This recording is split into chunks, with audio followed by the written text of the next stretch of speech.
নমস্কাৰ বন্ধু বান্ধৱীসকল, মধুবাটিকা আছাম ইউটিউব চেনেলটোলৈ আপোনাক স্বাগতম জনাইছোঁ।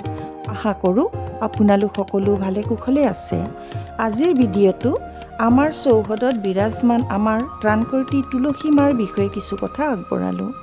তুলসী বৃক্ষই বীজাণু নাশক শক্তিৰে নানা বীজাণু নাশ কৰি বায়ু শুদ্ধ কৰে আৰু আমাক পৰিষ্কাৰ শুদ্ধ বায়ুৰ যোগান ধৰে। কাৰ্বন ডাই অক্সাইড হ্ৰাস কৰি অক্সিজেনৰ যোগান ধৰে। তুলসী পাতৰ ৰসে চৰ্দি কাহ আদি ৰোগৰ উপশম কৰে আৰু আমাৰ তেজ শুদ্ধ কৰি আমাক দেহত প্ৰাণ সঞ্চাৰ কৰে। তুলসী বৃক্ষই পবিত্ৰ শক্তিৰে নানা নকাৰাত্মক উৰ্জা শক্তিৰ পৰা আমাক ৰক্ষা কৰে। ঘৰখনলৈ অহা বিপদ আপদবোৰ তুলসী বৃক্ষই নিজৰ ওপৰত লৈ ঘৰখন ৰক্ষা কৰে, এগৰাকী মাতৃৰ দৰে। সেয়ে তুলসীক মা বুলি ভাৰতীয় সংস্কৃতিত অতীতৰে পৰা পূজিত হৈ আহিছে। তুলসী মাতা লক্ষ্মীৰে এক স্বৰূপ বুলি গণ্য কৰা হয়। তুলসীৰ অৰ্থ যাৰ তুলনা নাই, ইংৰাজীত হোলি বাচিল বোলা হয়। ইয়াৰ বৈজ্ঞানিক নাম অকিমাম চেংটাম। এই পবিত্ৰ বৃক্ষ তুলসী ব্ৰহ্মবৈৱৰ্ত পুৰাণে সীতা স্বৰূপা বুলি কৈছে, স্কন্দ পুৰাণে লক্ষ্মী স্বৰূপা আৰু স্বৰ সংহিতাত বিষ্ণুপ্ৰিয়া বুলি বৰ্ণিত কৰা হৈছে। ঋগ্বেদে কল্যাণী বুলি আখ্যা দিছে। জগতত সৰ্বকালে সৰ্বজন সমাদৃত অতুলনীয় তুলসী বৃক্ষক আয়ুৰ্বেদত সঞ্জীৱনী বৃক্ষ বুলি আখ্যা দিয়া হৈছে। ঘৰত বিভিন্ন কাৰণত নিতৌ তুলসী পাতৰ প্ৰয়োজন হয়, যেনে পূজা পাৰ্বণৰ বাবে, কাঢ়া আদি বনাবলৈ, মূৰ সৈতে খাবলৈ, শুদ্ধিকৰণ কৰিবলৈ তুলসী পাতৰ প্ৰয়োজন হয়। এইখিনিতে তুলসী পাত তুলিবলৈ বা চয়ন কৰিবলৈ যাওঁতে কিছু সংকোচ বা চিন্তা আহে। আজি তুলিব পাৰিনে নোৱাৰি। আকৌ কোনোৱে বিশ্বাস কৰে যে মহিলাই তুলসী পাত ছিঙিব নাপায়, কিন্তু লগা সময়ত কেতিয়াবা জৰুৰীভাৱে মহিলাই তুলসী পাত তুলিবলগীয়া হয়। সেয়ে তুলসী পাত কি সময়ত তুলিব নাপায় বা কোন ব্যক্তি বা কোনে কেনে অৱস্থাত তুলসী পাত তুলিব নাপায় সেই বিষয়ে কিছু কথা আগবঢ়ালোঁ। আপোনাৰ ঘৰৰ চৌহদত যিজোপা তুলসী বৃক্ষত পুৱা সন্ধিয়া চাকি বন্তি দি সেৱা কৰে, সেইজোপা তুলসীৰ পাত চিঙা কটা কৰি থাকিব নাপায়। তেনেহ'লে ক'ৰ পৰা তুলসী পাত তুলিব? চৌহদৰ উত্তৰ পূব বা পূব দিশত পৰিষ্কাৰ স্থানত আছুতীয়াকৈ তুলসী গছ লগাব লাগে।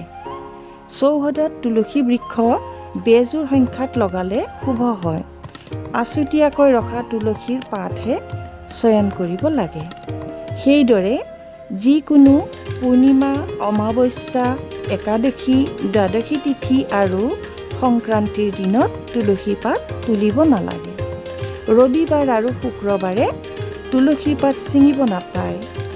ভৰ দুপৰীয়া সময়ত আৰু সূৰ্যাস্তৰ পিছত সন্ধ্যাকালত তুলসীৰ পাত ছিঙিব নাপায়।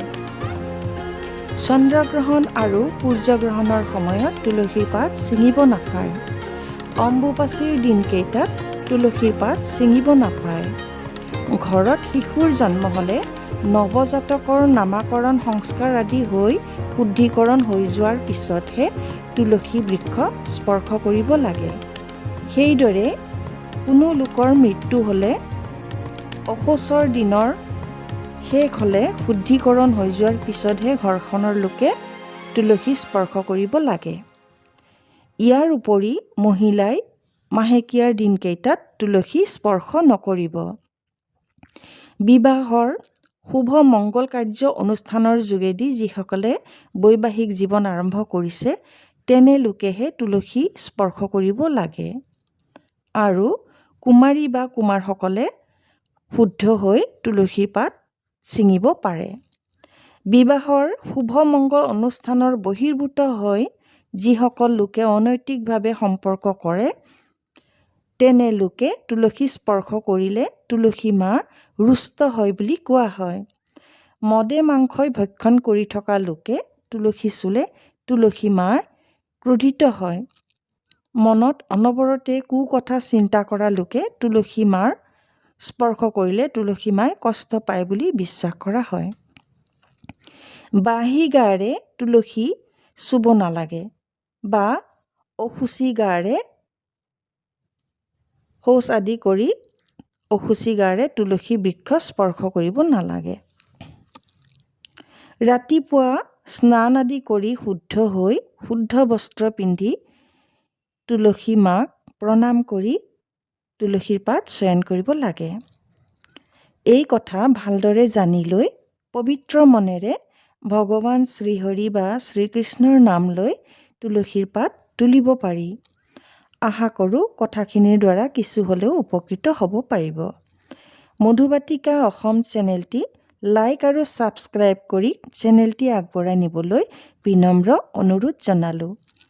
ভিডিঅ'টো ভাল পালে বন্ধু বান্ধৱলৈ শ্বেয়াৰ কৰিব।